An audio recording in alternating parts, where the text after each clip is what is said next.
Boa noite a todos e a todas. Meu nome é professor Cleilson Uchoa, sou professor do Instituto Federal do Ceará, Campus Limoeiro do Norte, e essa aqui é a nossa webinar das quintas-feiras. Nessa quinta agora nós temos a grande honra de receber aqui o Dr. Vitor Hugo de Oliveira, né, do Instituto Caju, mas por muitos anos foi pesquisador da Embrapa. Pesquisador da Embrapa, iniciando a carreira lá no Acre, né? Foi chefe-geral da Embrapa no Acre, também foi chefe de comunicação e negócios aqui na indústria tropical, e chefe-geral também aqui da nossa unidade. Tem assim, diversos trabalhos periódicos, né? Artigos em eventos, capítulos de livros, publicados mais de 25 capítulos de livros, orientou diversos trabalhos de iniciação científica, diversos profissionais passaram aí por orientação do Dr. Vitor, participando em várias bancas de defesa de doutorado, mestrado, né? Fez parte de cooperações técnicas no Brasil e no exterior, parte de comitê, gestor de estratégias, gestor de programa, colegiados da Embrapa, foi membro do comitê interno da Embrapa no Tropical de 2018 até agora 2019, né? E o motivo de aposentadoria agora em 2019 saiu, mas não parou. É hoje atual diretor-presidente do Instituto Caju Brasil, que sede em Fortaleza, que está fazendo um trabalho magnífico e assim louvável na cajucultura aqui do estado de Ceará. Essa cajucultura que precisa de ajuda e apoio. Sem mais delongas, eu deixo a palavra agora com o Dr. Vitor e vamos lá. Ok. Boa noite a todos que nos assistem. Inicialmente, queremos agradecer, em meu nome e do Instituto Caju Brasil, ao Instituto Federal do Ceará, campus de Limoeiro do Norte, na pessoa do professor Cleilson Uchoa, um velho conhecido das épocas de Embrapa, né? Agradecer pelo convite que recebemos para participar deste webinar. Quero parabenizar também o Núcleo de Estudos em Sistemas Agrossustentáveis, né? Acho que é esse o nome, pela iniciativa. E o convite que nós recebemos foi para falar sobre a importância da cajucultura na economia cearense, né? E como o principal produto da cajucultura, no caso, ainda é a castanha, né? E é uma commodity, não dá para a gente falar sobre a sua importância econômica sem conhecer um pouquinho o que acontece na cajucultura mundial, né, em termos de mercado, quais os principais atores deste negócio, tanto em nível nacional como internacional. E neste mapa que vocês estão vendo aí na tela, né, nós podemos ver que a produção mundial de castanha ela está concentrada mais ou menos nessa faixa aqui, né, nesses países que estão na cor um marrom mais escuro, até um laranja, um amarelo claro, né? E essa produção está distribuída basicamente em 3 continentes e em 2 hemisférios, né? Hemisfério norte e hemisfério sul. Então, na Ásia aqui nós temos a Índia, né? Temos o Vietnã, aqui, essa faixa estreita aqui, o Vietnã. Logo vizinho nós temos o Camboja, que está aqui em amarelo, faz fronteira com o Vietnã. A Indonésia também, que é um outro grande produtor. A China, já mais ou menos aqui nessa região onde eu estou mostrando a seta, tem alguma coisa, mas muito incipiente ainda, mas tem. Depois, no continente africano, que hoje é o maior produtor mundial de castanha de caju, nós vamos já falar com mais detalhes sobre isso. Aqui na África nós temos a Costa do Marfim, que é o maior produtor mundial atualmente, seguido pela Índia. Então, é o grande produtor aqui nessa parte oeste da África, né, na África Ocidental. Na África, na parte leste aqui, na África Oriental, nós temos Moçambique e temos também Tanzânia aqui. E aqui tem destaques como a Nigéria, que é o grande supridor de matéria-prima do Vietnã, que também é um ator importante em todo esse processo. E aqui temos a América Central, são produções pequenas, mas que contam. El Salvador, por exemplo, produz uma quantidade pequena, mas produz, inclusive, processa. Eu tive a oportunidade de visitar El Salvador, um paísinho pequeno, mas que também produz castanha. E a América do Sul. Na América do Sul, nós temos aqui com destaque o Brasil, mais precisamente a região Nordeste, e aqui a Colômbia também, que também já está começando a exportar, mas não processada, matéria-prima não processada, né? Para vocês terem uma ideia, para o Vietnã, né? Então, o destaque aqui para o Brasil. Então, isso é só para a gente ter uma espécie de um overview sobre a produção, sobre os principais atores, né? Então, e como vocês veem, nós temos aqui no hemisfério norte, se nós traçarmos aqui uma linha imaginária aqui no meio desse mapa mundi, nós vamos ver que o desencontro de safras está justamente em função dessa localização geográfica desses países, né? Tem países que mais ou menos coincidem com a safra do Brasil, outras não, em função de estarem em hemisférios diferentes. Ainda falando de África, né, que na realidade é o grande ator hoje nesse processo, só para vocês terem uma ideia, né, eu acho que vale a pena a gente fazer um recorte rápido para o continente africano, né, como eu já falei, é o principal produtor mundial, onde cerca de 2 milhões de agricultores produzem 56% da castanha de caju que é produzida no mundo. Então, é uma quantidade assim, impressionante. E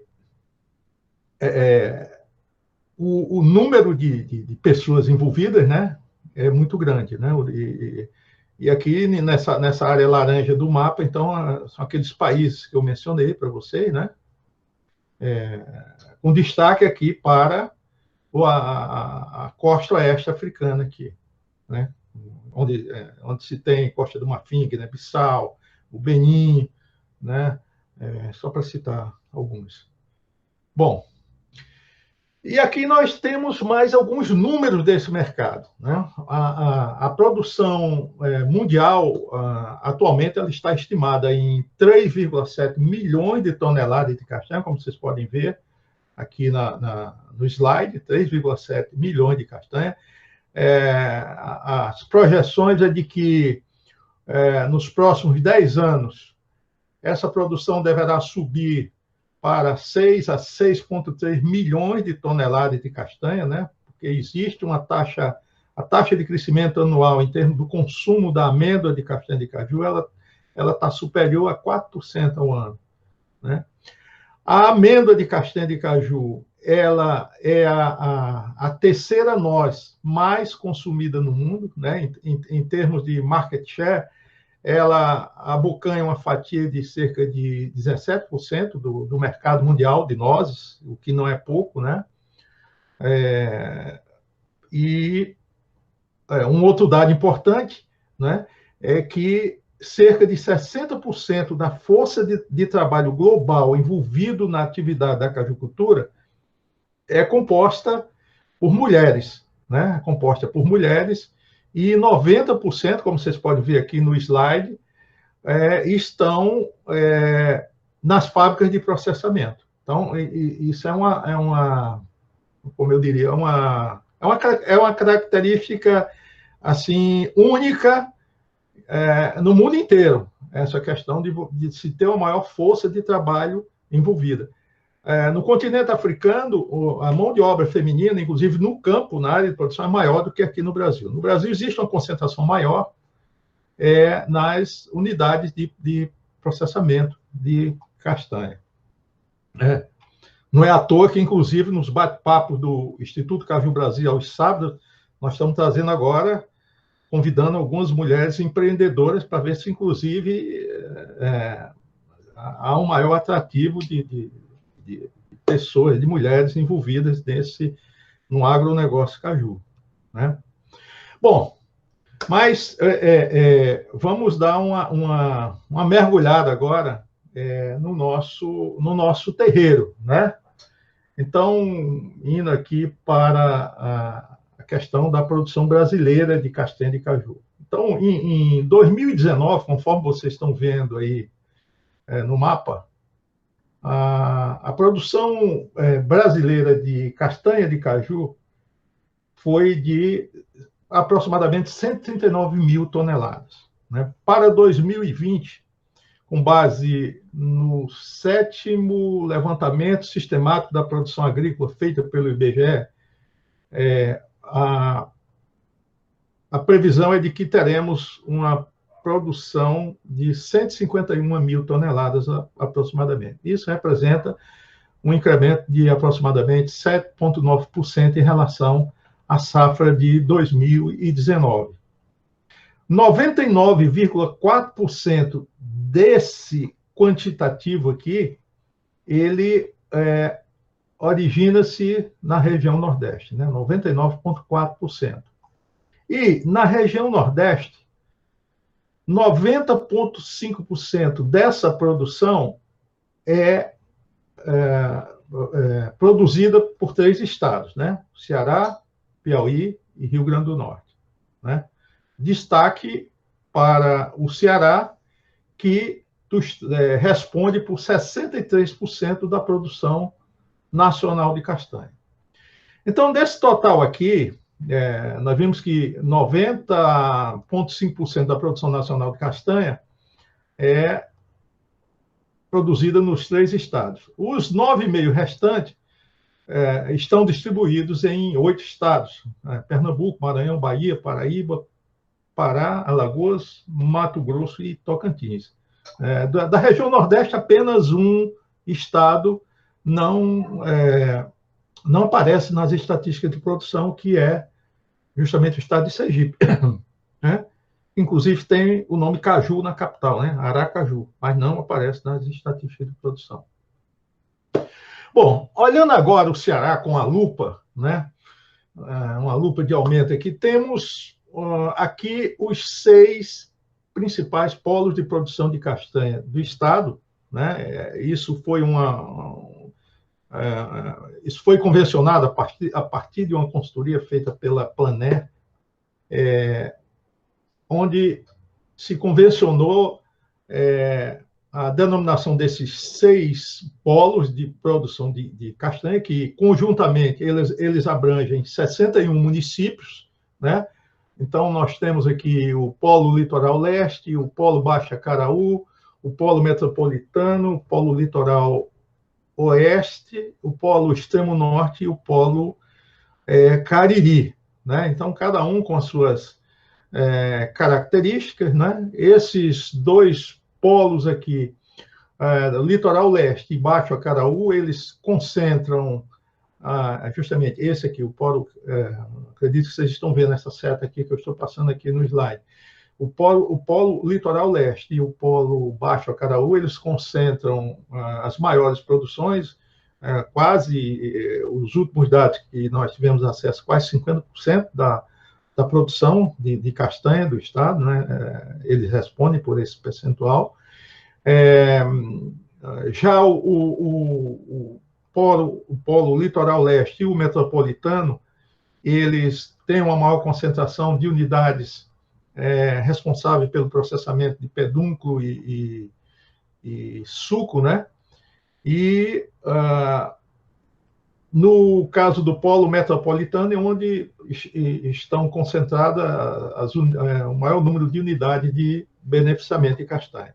Já o polo Cariri, que é o mais recente, ele tem um diferencial em termos de, vamos dizer assim, de tecnologia, onde existe as maiores áreas plantadas com clones de cajueira anão precoce, até pelo fato de ter sido mais recente.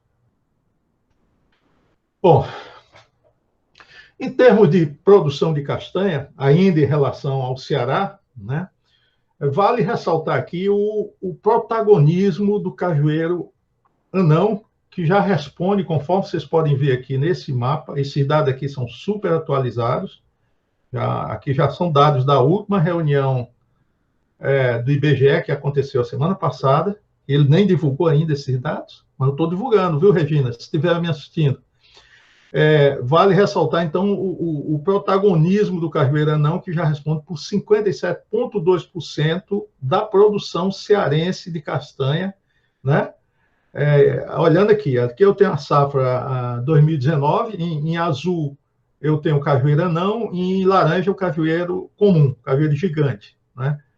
Então, ele já responde por quase 60% da produção de castanha, embora, né, ele só ocupe 34% da área colhida, né? Então, 34% da área colhida, quase 58% da produção de castanha, né? Enquanto que aqui em laranja, aqui eu tenho um cajueiro comum 2020, né? Que é 2020, laranja 2020, laranja 2020, aqui cajueiro anão, cajueiro comum. Então, a área a ser colhida com o cajueiro anão este ano no Ceará deverá ser de aproximadamente 92 mil hectares, enquanto que a área do cajueiro gigante deverá ficar em torno de 179 mil toneladas, né? Então, então, isso é uma coisa importante, e aqui é digno de nota esse trabalho que o IBGE Ceará vem fazendo em levantar essas estimativas em função do tipo do cajueiro. É o único dentre os estados onde o IBGE levanta a produção de castanha. Isso é super importante, por quê? Justamente para mostrar a vantagem de você usar os clones melhorados de cajueiro. E aqui vale a pena abrir um parênteses, fazer um rápido parênteses para o parente. O parente aqui a que me refiro é o agrônomo Esmerino Gomes Parente, aqui na foto, né, cuja intuição e aguçado senso de observação contribuiu para que, em 1956, ele plantasse as sementes do que viria a ser, anos mais tarde, ou que viria a dar origem aos clones de cajueiro anão precoce, né, que o IBGE hoje está fazendo esse levantamento separado, né, e cujos materiais encontram-se espalhados por esse Brasil e por esse mundo afora, né? Eu mesmo já vi cajueiro anão na Guiné-Bissau, por exemplo.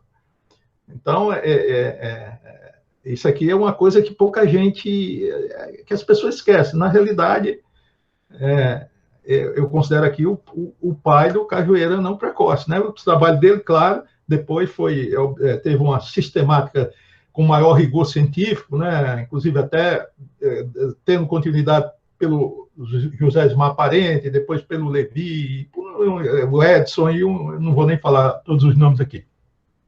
Então, só para mostrar a importância, né, da ciência, né, lá em 1956, né, e as coisas estão começando a acontecer agora, mas é assim mesmo, né? É assim mesmo. Então, o cajueiro anão, né? Então, apesar de ter apenas 34% da área colhida, mas responde por 57% da produção. Já que nós estamos falando nessa questão da área colhida, né, fazendo uma correlação com essa questão de emprego, né? Então, a área colhida, como vocês viram, no Ceará deverá ficar em torno de 271 mil hectares, né? Quando eu somar a área colhida do anão com do cajueiro gigante. Para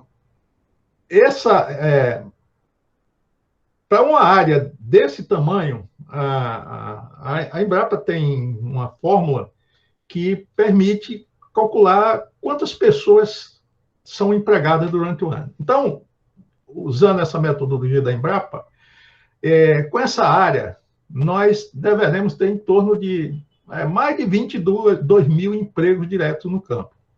Se eu pegar esses 22 mil empregos aqui e somar os cerca de 55 mil cajucultores existentes no estado do Ceará, mais o quantitativo de pessoal ocupado nas grandes e pequenas unidades de processamento de castanha, do pedunco, incluindo aí as indústrias de suco, todos os coprodutos da cajucultura, eu não estaria sendo otimista em falar que, atualmente, o setor da cajucultura ele emprega em torno de 100 a 110 mil pessoas, né? Isso não é trivial, né? Esse número não é trivial. Por que não é trivial? Não é trivial principalmente porque é uma atividade que envolve uma cultura que eu diria de alta resiliência, né? E às vezes eu fico assim perplexo de ver no próprio estado do Ceará as pessoas buscando alternativas, né? Vamos cultivar pitaia irrigada.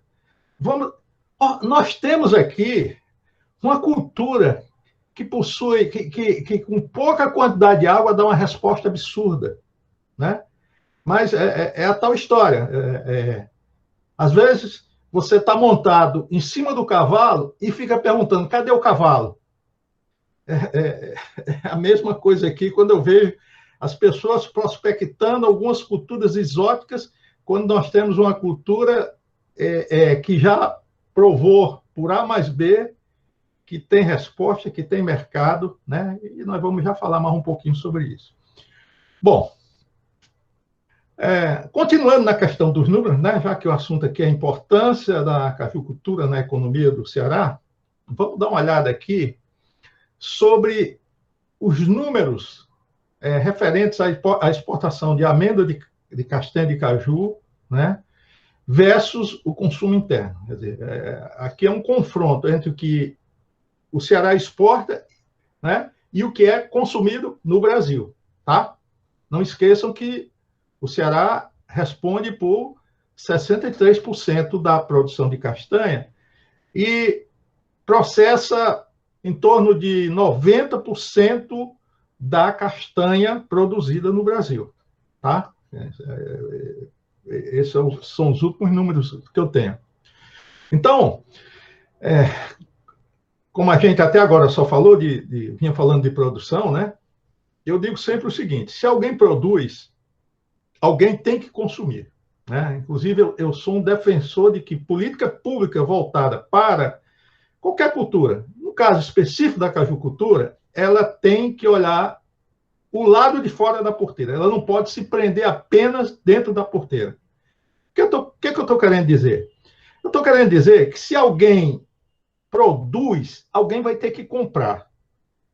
Então, as políticas públicas, elas têm que pensar nessa equaçãozinha simples, né? Na medida em que ela estimula a produção, ela tem que estimular a outra ponta. O outro lado é o quê? Consumo, né? Mas vamos ver aqui, mesmo sem a interveniência dos formuladores de políticas públicas voltada para essa questão do consumo, o que se tem verificado é senso comum de que o consumo interno ele vem crescendo, né? Se a gente olhar esses dados aqui, né? Só para que vocês possam se situar, aqui em laranja, né? Eu tenho o consumo interno, isso está em toneladas, e em amarelo, aqui claro, eu tenho o volume exportado no período de 2012 até 2019, aqui olhando o eixo do X aqui, né? Então, quando a gente observa esse período, chama a atenção aqui que de 2013 a 2015 ocorre um aumento, né? Um aumento que eu diria até substancial no consumo interno, né? Essa linha aqui laranja. Depois há uma queda aqui em 2016, né? Há uma queda em 2016, para novamente ocorrer um expressivo aumento aqui em 2017 até 2019, quando ela se encontra aqui com o volume exportado, praticamente igual. É bom lembrar aqui, para os mais novos, que na década de 90, praticamente mais de 90% da produção de amêndoa de castanha de caju destinava-se ao mercado externo, né? E uma coisa interessante aqui, né? Esses dados aqui, eles não haviam sido fechados. Nós não conseguimos fechar ainda esse valor. Esse gráfico aqui foi construído numa parceria com o Dr. Fábio Paiva, da Embrapa, né, que nos auxiliou nesse trabalho. E, então, talvez esse número aqui tenha até subido, né? E esse ano, inclusive, mesmo com toda essa questão de pandemia, nunca se verificou um mercado tão aquecido, o mercado interno, eu estou me referindo, de amêndoa de castanha de caju. Hoje, existe, inclusive, claro que nós estamos no início de safra, né? Mas o pessoal que processa castanha está com dificuldade, né? Principalmente as mini fábricas, tal, não está muito fácil. E o preço da castanha está começando a se elevar também. Bom, então, agora, esse consumo, né, só para dar uma ideia para vocês, ele representa apenas 2,5% do consumo mundial, né? Então, quem são os grandes atores nessa história do consumo hoje? Em primeiro lugar, é a Índia, né? A Índia, ela só não passa do Vietnã justamente porque ela é o maior consumidor mundial de amêndoa de castanha de caju. É uma questão, inclusive, cultural. E depois vem os Estados Unidos. Então, são os dois gigantes em termos de consumo. Aí, em terceiro, então, esses dois são próximos em termos de volume de consumo. Aí depois você tem a Alemanha, que já guarda uma certa distância em relação, e o segundo, entre o primeiro e o segundo lugar, né? E depois vem um quarto colocado, que é o Brasil, que a distância entre o quarto e o terceiro também é assim, uma coisa de louco. Então, o Brasil, ele responde por 2,5% apenas do consumo interno. Mas o que a gente tem verificado é que, assim, naturalmente, esse consumo vem crescendo assim, de uma maneira muito... eu tinha até o número o percentual de crescimento anual, mas no momento aqui eu não estou recordando. Isso é muito bom, porque nós não podemos depender apenas do mercado externo, né? Veja o caso da Índia e o caso do Vietnã também, que depende basicamente, exclusivamente do mercado externo. Ainda olhando os números aqui, olhando aqui as exportações cearenses. Vamos ver aqui as exportações cearenses de amêndoa de castanha de caju e frutas frescas, né? Vamos ver o desempenho aqui das exportações da cajucultura, falando apenas da amêndoa de castanha de caju em relação às exportações de frutas frescas pelo Ceará, né? Então, que é um outro segmento aqui do agronegócio cearense, né? Esses dados aqui são da Secretaria do Desenvolvimento Econômico, a SEDET, que é um órgão do governo do estado do Ceará, né? Então, quando a gente analisa esses dados da SEDET, nós podemos verificar que, se eu pegar essa série aqui de 2016 até 2019, a gente vê que as exportações de amêndoa de castanha de caju, que estão aqui em verde, né, na coluna em verde, e em números em amarelo, claro aqui, em todos esses anos, as exportações de amêndoa de castanha de caju superaram as exportações de frutas frescas em termos de faturamento, né? Você vê que aqui em 2019 foram exportados em torno de 99 milhões de dólares, tá? 99 milhões de dólares de amêndoa de castanha de caju. Aqui não está o LCC, tá? Quando a gente soma o que foi exportado de LCC, que foi em torno de 2 milhões de dólares aproximadamente em 2019, isso aqui passa para 101 milhões de dólares aproximadamente. Quer dizer, são valores assim bem expressivos, mostrando a importância do setor da cajucultura na economia cearense. Quer dizer, gira emprego e renda, né? E quais são os destinos dessas exportações? Para onde é que vai a nossa amêndoa de castanha de caju? Então, aqui nesse mapa, nós temos os principais destinos das exportações, né, com destaque para os mercados dos Estados Unidos, Canadá, aqui eu tenho Alemanha, França, Itália, né, Holanda, né, Holanda vem aqui, e também aqui Argentina e o México. Então, existem outros de menor expressão, mas esses são os principais destinos, né? Vejam, por esse mapa aqui, a gente vê o imenso potencial que o Brasil tem em relação à cajucultura, quando comparado, por exemplo, com o Vietnã. O Vietnã está aqui, onde eu estou mostrando aqui essa setinha. Vocês imaginam a logística que é.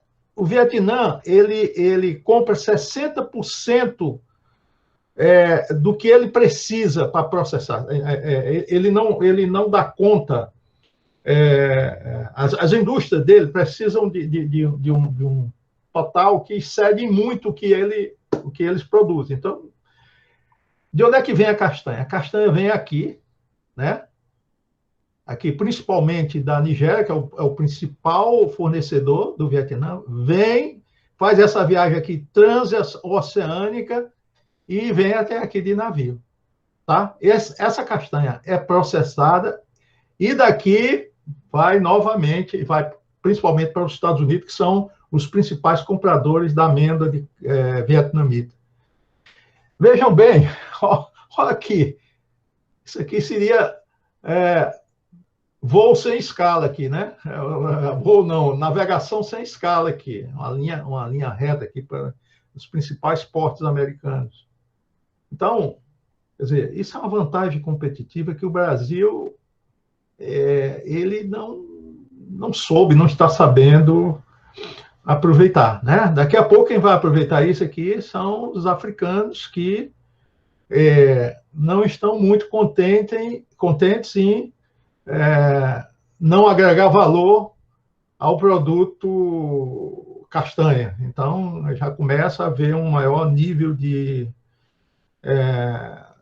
processamento da matéria-prima, ainda é muito pequeno, né? A Costa do Marfim, por exemplo, ela processa em torno de 10% a 15% da amêndoa que ela produz, mas isso é uma questão que nós estamos perdendo isso aqui, né? Estamos perdendo essa vantagem. Bom, então, esse é um mercado, ele tem assim, um potencial muito grande em termos de alternativas, né? Aqui tem um errinho aqui no título do slide, que na realidade são potenciais alternativas, né? Então, até agora a gente só falou praticamente de castanha, que é amêndoa, de castanha de caju, né? E o caju e o pedúnculo, né? Então, nesse diagrama esquemático aqui, nós podemos ter uma breve ideia do quão grande, né, é o potencial dos coprodutos que podem e que são gerados, né, a partir do caju, movimentando pequenos e médios empreendimentos, né? Eu estava falando agora à tarde com o Zé Ismar, eu rodo muito aqui na CE 040, em direção a Aracati, e sempre tomo café, né, nesses restaurantes beira de estrada, e é impressionante, alguns deles separam a diversidade de produtos a partir do pedúnculo do caju. É a cajuína, é o canjirão, é o caju cristalizado, é a cachaça, é o licor, é a rapadura. Quer dizer, você tem uma diversidade muito grande, né? Enfim, um amplo leque de alternativas de coprodutos que contribuem para agregar valor à cajucultura, né? E muitos desses coprodutos a gente vê que são indústria caseira, você vai olhar lá no rótulo, lá, alguns não tem nem registro, tal, mas você vê, ó, produzido em Ocara, Ceará, em Barreira, e vai por aí, né? E isso emprega a gente, né? Gera emprego e renda, né? Outros já vão no nível mais industrial, né? Você tem outros coprodutos aí, já inclusive com inovações, como é o caso da Cajuína Tijuca, hambúrguer já com marcas, né? Leites vegetais, né? Com várias marcas, que é uma delas, o próprio caju de mesa, que tem ocupado espaço bem interessante. Então, aqui são alguns exemplos, né? Então, eu vejo boas perspectivas no pós-pandemia, do ponto de vista de consumo, talvez não tão imediatas, mas elas continuam sendo boas, né? Agora, nós podemos, ou poderíamos ter um melhor desempenho? Eu acredito que sim. Agora, para que isso ocorra, será fundamental focar em alguns fatores críticos de sucesso, né? Como a questão de acesso ao crédito, a questão da reconstrução dos solos onde estão situados esses polos que eu mostrei no início da apresentação, né? São solos, a maioria areias quartzosas, com baixo nível de matéria orgânica. A questão de apostar na infraestrutura botânica com mudas de qualidade, com materiais clonados, um maior investimento na assistência técnica e extensão rural, que ainda, infelizmente, não consegue, vamos dizer assim, não tem pernas para ocupar todo esse contingente, né, envolvido na cajucultura.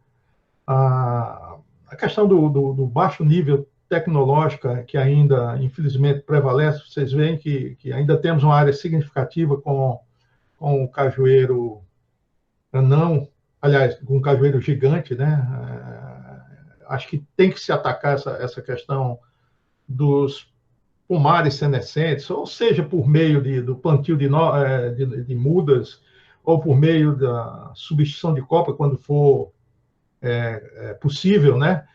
Mas tem um outro ponto aqui que eu considero talvez até um dos mais importantes de todos eles, que é essa questão da articulação da cadeia produtiva, né? Eu acho que mais do que nunca é necessário integrar as atividades de produção, de industrialização e comercialização, né? De forma a reduzir a participação de intermediários em todos esses processos, né? Nos processos de comercialização, isso certamente, muito certamente, vai favorecer a melhor articulação de toda a cadeia produtiva do caju, né? Eu acho, inclusive, que esse alto nível de intermediação nessa cadeia, ele não deixa de ser um reflexo da desarticulação da cadeia como um todo, né? Da cadeia de valor como um todo. Então, esta é uma aposta que o setor não pode deixar de fazer, né? Outra questão que eu venho, assim, por meio do Instituto Caju Brasil, a gente vem batendo muito, né? Aquilo que eu falei ainda há pouco. Quer dizer, nós não podemos olhar apenas dentro da porteira. Eu participo de muitos grupos de WhatsApp voltado para a cajucultura, pelo menos uns 10 grupos eu participo. Piauí, Ceará, Rio Grande do Norte. E uma coisa que me chama muita atenção é que as pessoas, quando lhe dirigem para fazer perguntas, olha, eu tenho uma área de tantos hectares e eu quero plantar, qual é o clone que o senhor me recomenda? Quer dizer, a pergunta não deveria ser essa, né? Porque isso é um negócio, né? É um negócio e, como outro qualquer, ele tem que dar lucro. E muitas vezes a pessoa planta lá nos cafundós do Judas, sem ter infraestrutura de escoamento da produção, longe dos centros das indústrias de processamento, e, de repente, está com a produção dentro da porteira sem saber o que fazer, né? Então, essas questões elas têm que ser levadas muito em consideração, porque depois aí o pessoal começa a porque essa atividade não tem futuro, não paga as contas, mas isso é um negócio, né? A agricultura, ele é um negócio, é um empreendimento, e se você vai plantar, você tem que fazer um plano de negócio. Então, essa questão da promoção do mercado interno, ela é super, super importante. Nós temos um mercado nacional com milhões de consumidores em potencial, né? Ao meu ver, os governos estaduais, juntamente com os diferentes elos dessa cadeia, eles eles têm a obrigação de partirem para valer, de partirem com força nessa direção, né? Na direção de promover campanhas para o aumento do consumo do caju, dos seus derivados, né? Ontem eu tive uma notícia muito boa que a Rede Globo vai veicular dentro do AgroEtec, né, o caju. Então, isso é muito bom, acho que é um passo. Agora, nós temos que fazer a nossa parte. Quando eu falo nós, né, o governo, a iniciativa privada. Se o governo não quiser fazer, deixa ele lá, mas o próprio setor tem que se organizar e tem que partir para a luta, né? Tem que partir para a luta e nós não podemos desperdiçar essa safra de vitamina C, né? Então, era isso que eu tinha assim, para apresentar.